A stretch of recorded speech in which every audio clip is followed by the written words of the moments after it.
Hey guys, if you are seeing this video, that means that I am really sick and I'm home. So I apologize, there might be a couple of times during this video when you hear a meow. So I just wanted to send you a quick little video, it's not even going to be 15 minutes long, covering the basics of Chapter 7. I will also be sending the Chapter 7 quiz with it. So if I were you, I would look at the quiz as you're going through the video, fill it out, then just email it back to me. That's the easiest way we can go through that. I wanted to kind of go over some of things that are coming up, major dates. So on Wednesday, make sure you have that quiz over Chapter 7 turned back into me. So all you have to do is hit reply and email, and I will grade it and log it. We're going to be beginning the next part of the class. So you only have 2 major tests, but this specific test has an additional chapter on it. So your last chapter had 4 chapters on it. This one's going to have 5. So just letting you know, it's worth a little bit more in terms of what that will look like in grade-wise. I will say that we had a perfect bell curve for the test. So I had about 6 A's, 6 B's, 6 C's, 6 D's, and 4 or 5 F's. And I think most of that just came from maybe a lack of familiarity with the format, but you now know the format, so that could be easier for you. Some other dates that are coming up. October 16th, you will have the rough draft of your informative speech.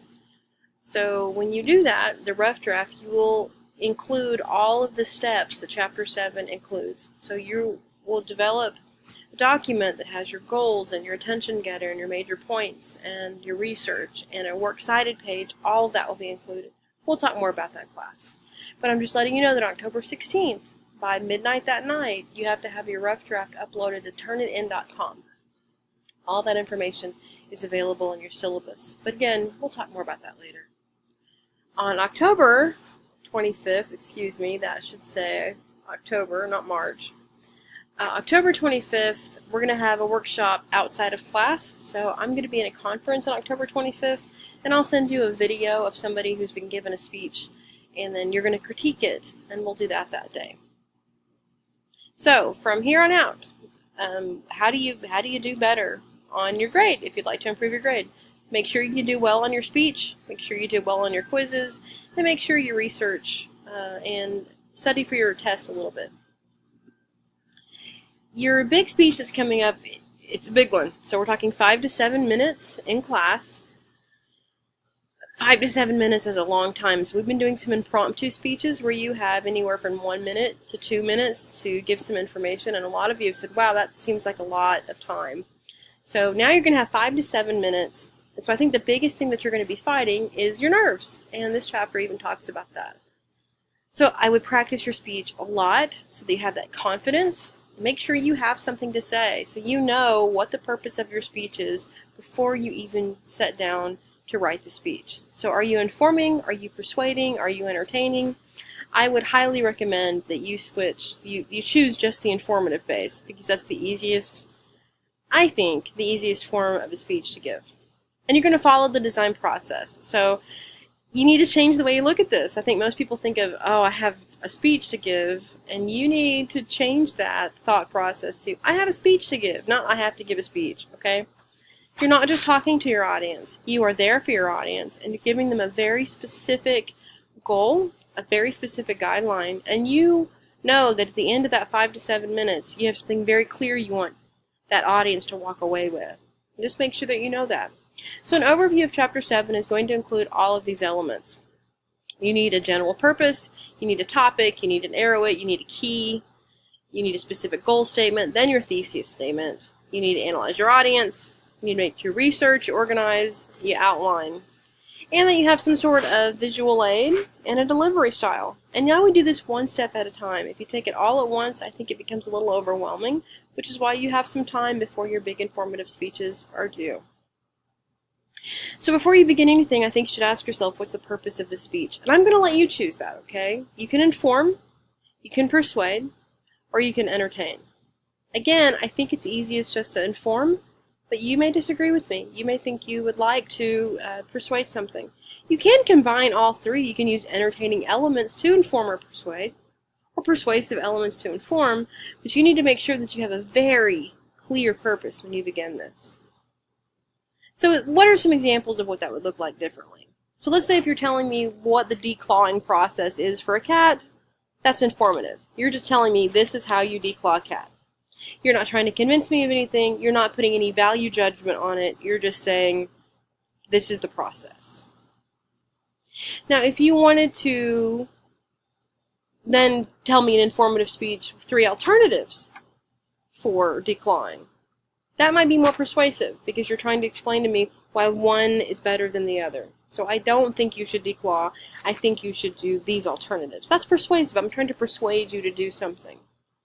So if you use qualifiers, like this is a better way of doing this is the best way of doing it, that's going to be persuasive. Informative, I'm just giving you information. Okay? So you may decide that persuasive is what you want to do. You just have to make very sure, going into this, that you know exactly what your purpose is, and you don't deviate from it. So everything has to go back to that purpose. Am I just informing, or am I just persuading? Then select a topic. So if you've decided, okay, I think I want to persuade. That's what I want to do. Then let's sit down and do some brainstorming. For real. I know that sounds crazy, and I know you did this in high school, and you think, I don't need to brainstorm. I can come up with a topic right away. But, so let's see, for me, I'm thinking of pets and my cats, and I had a cat named Maggie, and she had asthma. My mother's got asthma, and she spends too much money in catalogs, which kind of reminds me of credit, which brings me to giving informative speech about the 3 alternatives to using credit cards, or persuasive speech about the 3 alternatives to using credit cards. So what I've done is I've brainstormed. So that's all you need to do is just sit down and brainstorm. What are you interested in? What do you think you would like to engage your audience in? What do you think you'd like to commit the next couple of weeks of research to? Now, while you're trying to decide that topic, you need to decide the criteria for selecting your topic. Number 1, choose a topic that accomplishes the general purpose. So, are you trying to inform? Are you trying to persuade? Make sure your topic agrees with that purpose. Maybe don't pick a topic that you feel so strongly about that you can't help but include your opinion. So if you're wanting to inform, but you pick something that you feel very passionately about, you may not be able to do that. Same thing is true for the informative aspect, the persuasive aspect. Okay, so just make sure that you're not too emotionally invested. Select a topic that fits the time limit. Now, I'm giving you 5 to 7 minutes. In the past, I've given them 4 to 6 minutes, but you got 5 to 7 minutes. So you have to select a topic that fits into that time limit. So if you're going to tell me the history of all of credit, or all of the history of student loans, you don't have enough time for that. So you want to make sure that you limit that even further. Choose a topic that's appropriate to the audience. It's not too trivial, it's not too technical, and it will interest them. So you might be an expert in, I don't know, genetic engineering. Unless you can explain that to your audience, it might be too technical for them.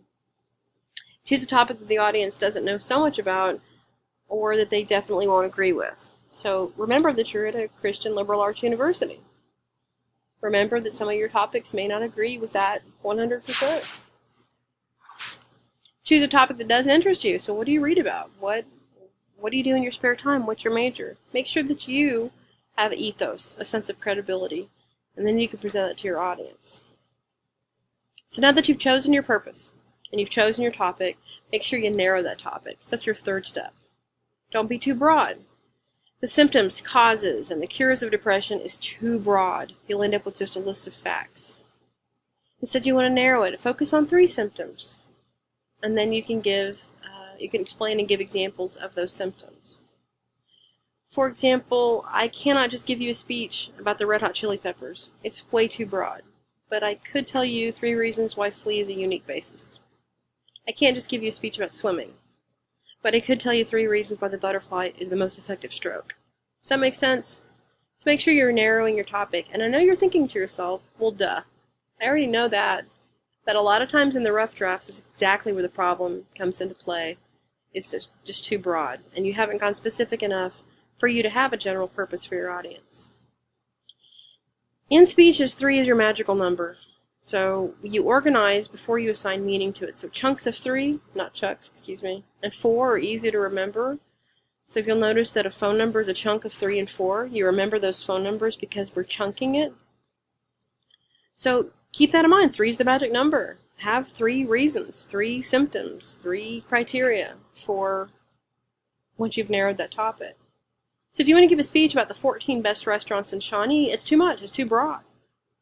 But if you wanted to give a speech about the 3 best historical places, or the 3 most convenient places for a college student, or the 3 cheapest places to eat, that's easier to remember. That's more manageable.